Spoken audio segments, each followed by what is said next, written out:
The Oneacademy is the heart of our company. Cryptocurrency is not an easy product. It's a very innovative product based on technology and based on very, very complex concepts.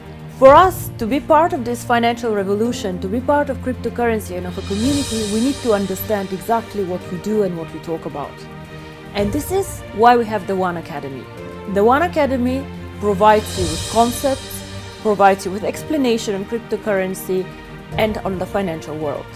I would encourage everybody to join the courses, to do the certificates, and to understand thoroughly how to use cryptocurrency, what cryptocurrency is, and how we can change the world by using cryptocurrency.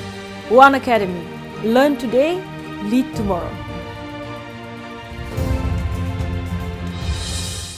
Good afternoon, everyone. Here is our second installment of Lunch and Learn. And yes, this is the Oneacademy 2020. And we had such a fantastic beginning yesterday that I want to continue in that same vein. So we're going to do some things today, and hopefully what is actually the message that I want to get across will be received excellently. All right, so let me just jump right into it. Again, I would like to welcome each and every one of you from all over the world onto this Zoom call. It's a means to have a discussion about our Oneacademy education system and material. This here is utilized in order for you to understand the full vision of what is taking place. Yesterday, what we did was actually getting people's minds in order for them to receive this information. So we are leaving the past behind, all the negatives and everything that the company has gone through thus far, and we are looking to a brighter future. But in order for us to do that, what we have to do is reset this mind. Okay? So today we're going to more or less talk about resetting your mind and having the right mindset. You know, in Forex trading, there's the first lesson that we learn, and that is actually the right mindset. And why that is done is because it sets your expectation right on what you want to accomplish while trading. So today we're going to do the right mindset, resetting your mind. Right? With the right mindset, you can turn your weaknesses into your strengths. So whatever weakness that we have, if we understand it and change our mindset, we can now make that a strength. How do we do? Now, the most powerful weapon that we have on the face of this earth is love. The most powerful weapon. That, when combined with faith, knowledge, and determination, can give you true power and lets you accomplish anything that you set your mind to.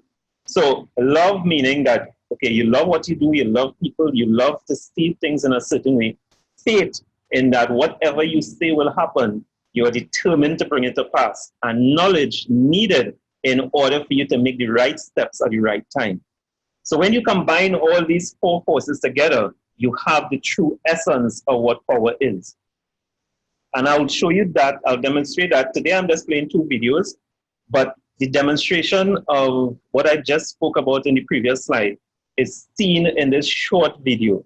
And I want you to look at it and understand here exactly what is taking place and how it affected this young lady here on this side. You don't have a number. No. Okay. Number one. Number one.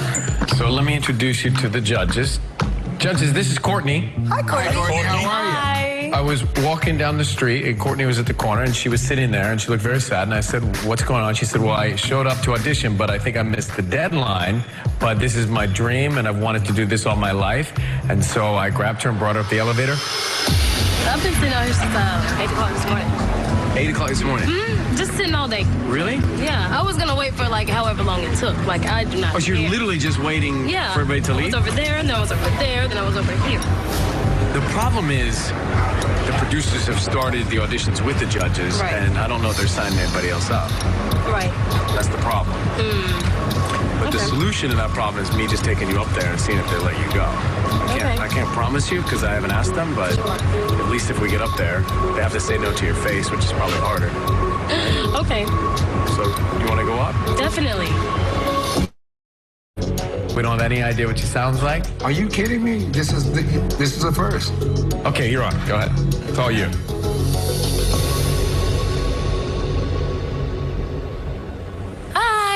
Welcome to the big show. You really skipped the steps. I definitely did. So what's your name? Courtney Timmons. I'm 22 years old. What do you do for work? I'm a security guard. So, because of your security guard background, were you able to manipulate our security guards? Seems so. Well, there's several of them locked in a closet. But actually, I didn't hear about it until last minute. Yeah? Right. So I was like, well, I'll just sit outside until I can't anymore. You mean to tell me you were there because you wanted just to be heard? That's all. That's all. That is all. All right, well, you know what? We love curveballs at American Idol. Sometimes they turn into American Idols. So, Courtney, Yes, ma'am. now's your chance. Now's the time. That's so great. You're broken down and tired of living life on a merry-go-round. And you can't find the fighter, but I see it in you, so we're gonna walk it out and move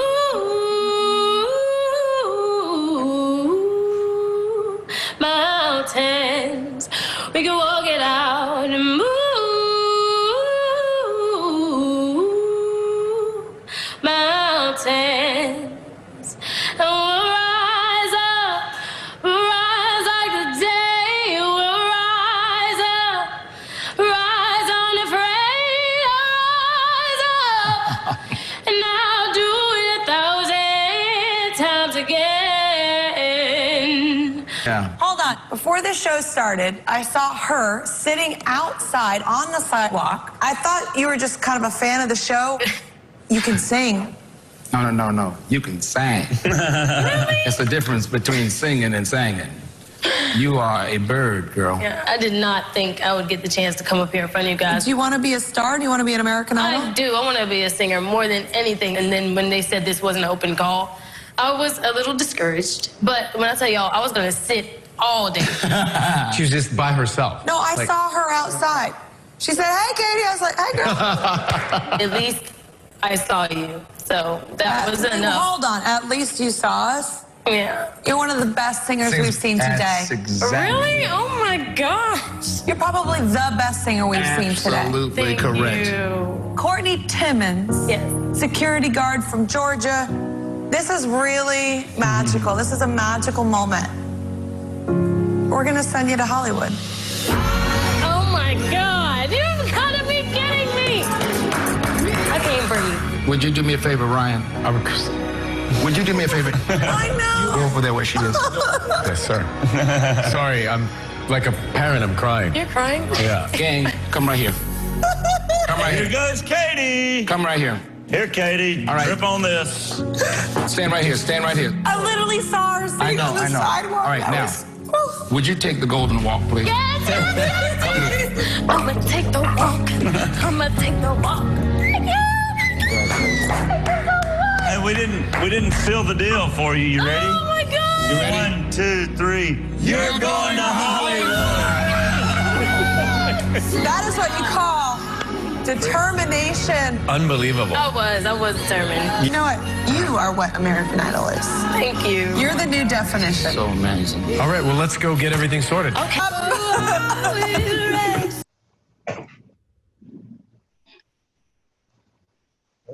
Wow, that sums up what determination is. I want to say she loved singing. She had faith in herself. She knew exactly where it was happening, the event that she had to sit and wait, and the people that she needed to see. And she was determined. She walked in there with confidence. I want to tell you all on this call, my teammates, no matter which part of the world, Caribbean, international, wherever, it is, let's rise up. That is such determination. Be determined. And I will let Ivan continue from here. Okay, so Patrice, somebody's mic is unmuted. So when does magic happen? Magic happens when all these things come together. And you could see that moment was absolutely magical. But it didn't come without some sort of sacrifice, some sort of desire, some sort of knowledge, knowing exactly how to sing. And what are we singing? What knowledge do we have in order to sing about this new thing that is happening? That is the point that I want to drive home today. That all those things came together, but there was a waiting time. And somewhere along the line, she drew that person, she drew actually secrets to herself by just pure desire and love. And that is what we have to do. So yes, we have enemies outside there. Turn everything into love now. We have to turn everything into determination. We have to turn everything into faith, right? And put all of that together with the Oneacademy knowledge that you will have. And that will be magic. All right? So let's understand something about the whole Oneacademy and this thing about entrepreneurship. Because the Oneacademy is what gives you the tool to be an actual entrepreneur, right? So let's look at it. It's a very critical to understand this one fundamental as we embark on our new Oneacademy, One Life journey, and that it is clearly a business. So our mindset must be readjusted correctly, right? A business is a defined operational enterprise that exchanges products and services for value for the purpose of making what? A profit. But we, on the other hand, have two things because our opportunity gives us both wages and also profit. So we have something that is extra that a lot of other opportunities doesn't, right? So money value is earned through either a job, I said before, or a business. And we have both wrapped up in one entity. A job is a system that exchanges your time and effort for a salary or income, right? A salary is predetermined. So it's predetermined basically by your knowledge and experience. Is it bad or is it good? I mean, some people said yes. In times of need, a job is very good. When you want to accomplish certain things, a job may be bad. Is a business bad or good? It depends on your mindset. So you determine that. So let's look at this. Your value through a business is determined through your dreams. So many times we dream about certain things, and what we need is a system to make that dream come true. The opportunity to develop a system that is within the level of your dreams and goals, then you expect certain things to happen. So you now will look for a system that will give you what you want out of life. Some people give up and they don't look for any system again. They just go through emotions and just survive. We are not about that. And this forms our definition of success. And a lot of people know about it. The progressive realization of a worthwhile dream. Now, this here was substituted because it's supposed to be goal. But Earl Nightingale said a worthwhile dream. So yes, we have dreams, we have aspirations, we have things, we have desires, we have wants, and everything like that. Is it worthwhile? Every dream that we have that we want to accomplish sometimes are worthwhile. Through a business, you can have whatever you want once your desire to be successful in the business exists. And it all starts with desire. All right, Napoleon Hill says, one of the greatest things, you can have everything, but if you don't have that desire and determination, it won't work. So that desire is what draws things to you. So let's look at some dream building. A lot of people will think, hey, this is too much house for me. But some of this is, at one point in time, whoever owned this house, it was his dream or her dream to have something like this. What about you? What about something like this? What about every day or every night you could come out and see a picture like this in your front or your backyard? You choose. And what about a yacht? What about something not just a normal yacht, but a yacht? Right? Is that too far-fetched for you to really dream about? So what we are saying is that you are the creator. You can create anything that you want. But if your desire is strong enough, guess what? It will happen over a period of time. Some people like to donate money. This is one of my favorite things, to donate and to give. And you know, Michelle always makes this joke that anywhere I go, somebody would approach me for money. Anywhere. We were away at some time too, and some guy just came up. So I don't know if we have that look, if I put out that vibe, but that is just how it is. But I feel good when I'm able to do this, not in a small measure neither, but in a large measure. Right? What about something like this? Helping hunger relief, the poor and needy. All of these things are things that people want to do. Now, you don't have to be rich to do something like this, but having a certain amount of financial reliability gives you the ability to do it in a grander scale. You can now reach, your reach is further. You can stay from here and help somebody over in some other country. So this is where really life becomes alive. And this is what people really want. But they are afraid in one circumstance. In the other circumstance, they are not determined enough. They don't have the knowledge of how to do it. And most of all, they don't have that desire and love. So again, mindset. What about travel? Yes, this opportunity offers you the ability, just like how Muriel said, Muriel is one of our most, well-traveled person, and next to King James, of course. But this is something that she loves to do, to travel.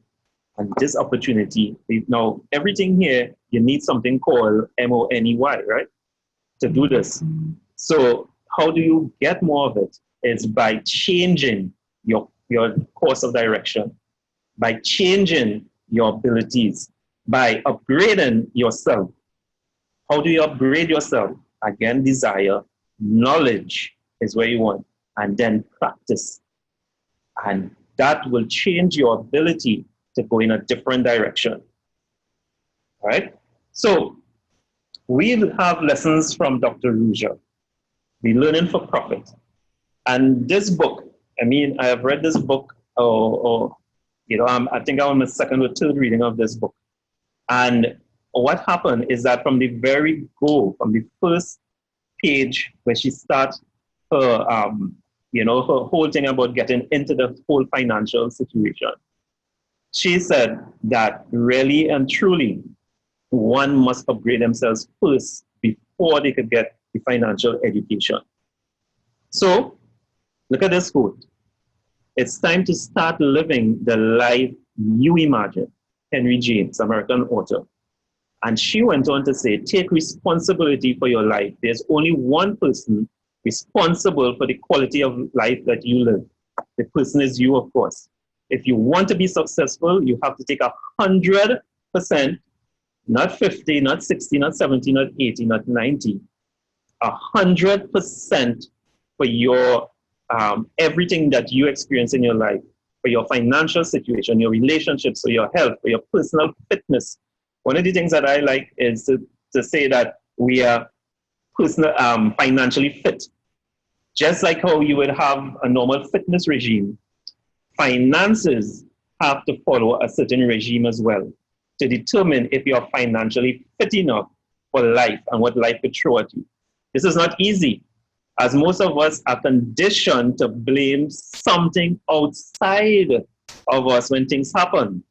We do not want to look where the real problem lies, within ourselves, of course.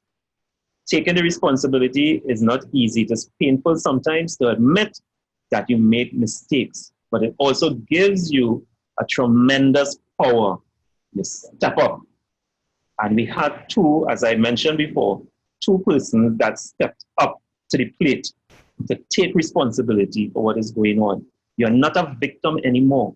When you hold on to the past, you stay in victim mode. What happens to a victim?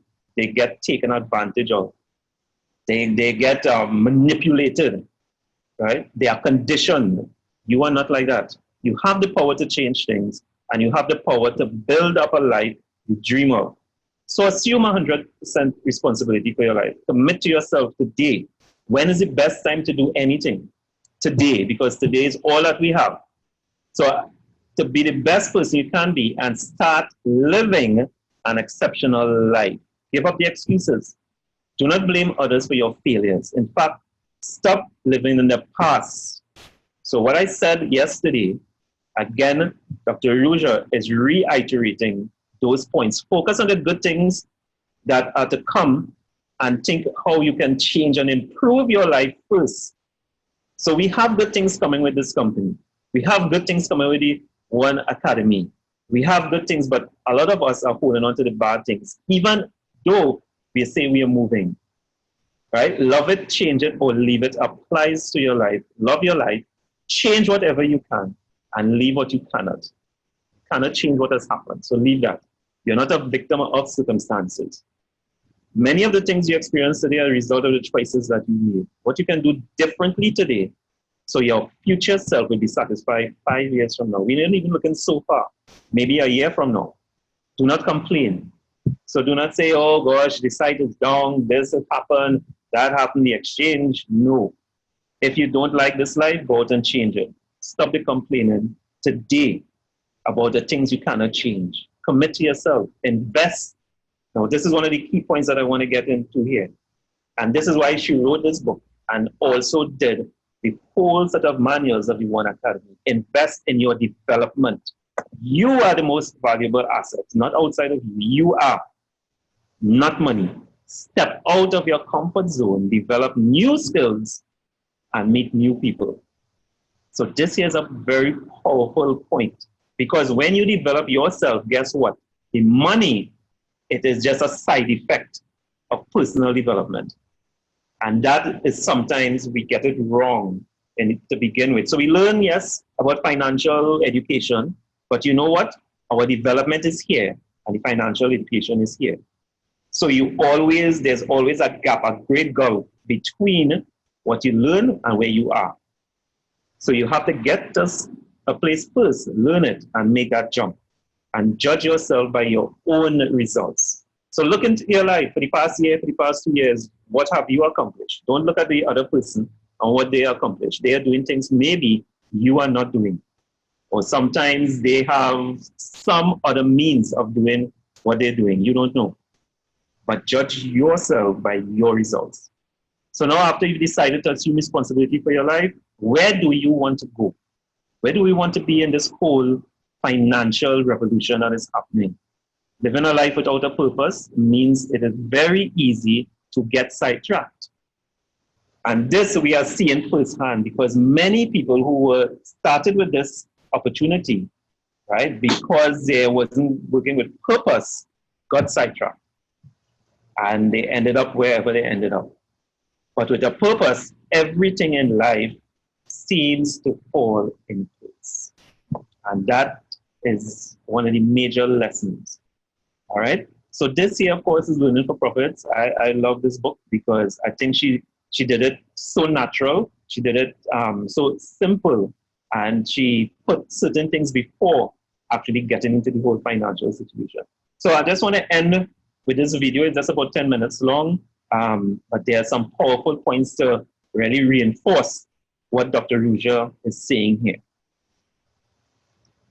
Automatic, unconscious thoughts, behaviors, and emotions that's acquired through repetition. The habit is when you've done something so many times that your body now knows how to do it better than your mind.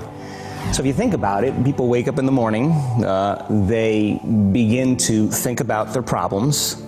Those problems are circuits of memories in the brain. Each one of those memories are connected to people and things at certain times and places. And if the brain is a record of the past, the moment they start their day, they're already thinking in the past. Each one of those memories has an emotion. Emotions are the end product of past experiences. So the moment they recall those memories of their problems, they all of a sudden feel unhappy, they feel sad, they feel pain. Now, how you think and how you feel creates your state of being. So the person's entire state of being when they start their day is in the past. So what does that mean? The familiar past will sooner or later be predictable future. So if you believe that your thoughts have something to do with your destiny, and you can't think greater than how you feel, or feelings have become the means of thinking, by very definition of emotions, you're thinking in the past. And for the most part, you're going to keep creating the same life. So then people grab their cell phone, they check their WhatsApp, they check their text, they check their emails, they check Facebook, they take a picture of their feet, they post it on Facebook, they tweet something, they do Instagram, they check the news, and now they feel really connected to everything that's known in their life. And then they go through a series of routine behaviors. They get out of bed on the same side, they go to the toilet, they get a cup of coffee, they take a shower, they get dressed, they drive to work the same way, they do the same things, they see the same people, they push the same emotional buttons, and that becomes the routine, and it becomes like a program. So now they've lost their free will to a program, and there's no unseen hand doing it to them. So when it comes time to change, the redundancy of that cycle becomes a subconscious program. So now 95% of who we are by the time we're 35 years old is a memorized set of behaviors, emotional reactions, unconscious habits, hardwired attitudes, beliefs, and perceptions that function like a computer program. So then a person can say with their 5% of their conscious mind, I want to be healthy, I want to be happy, I want to be free. But the body's on a whole different program. So then how do you begin to make those changes? Well, you have to get beyond the analytical mind, because what separates the conscious mind from the subconscious mind is the analytical mind. And that's where meditation comes in, because you can teach people through practice how to change their brainwaves, slow them down. And when they do that properly, they do enter the operating system where they can begin to make some really important changes.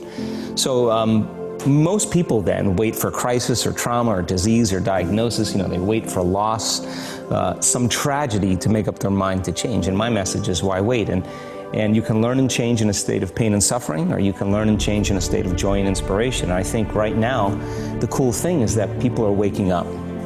That's really interesting, and where I found the deepest hooks into how powerful this can be for somebody is when you talk about trauma, and you've talked about how people experience a traumatic event, but they then basically rehearse it, and how that then has this knock-on effect. So what is that? Why do trauma? The stronger the emotional reaction you have to some experience in your life, the higher the emotional quotient, the more you pay attention to the cause. And the moment the brain puts all of its attention on the cause, it takes a snapshot, and that's called a memory.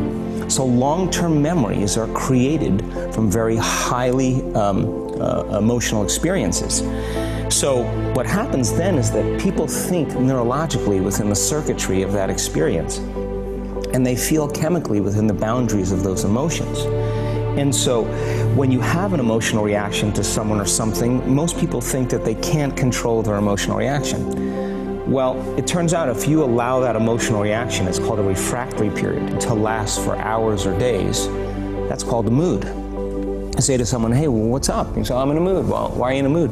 Well, I had this thing happen to me 5 days ago, and I'm having one long emotional reaction. If you keep that same emotional reaction going on for weeks or months, that's called temperament. Why is he so bitter? I don't know, let's ask him. Why is he so bitter? Why are you bitter? Well, I had this thing happen to me 9 months ago.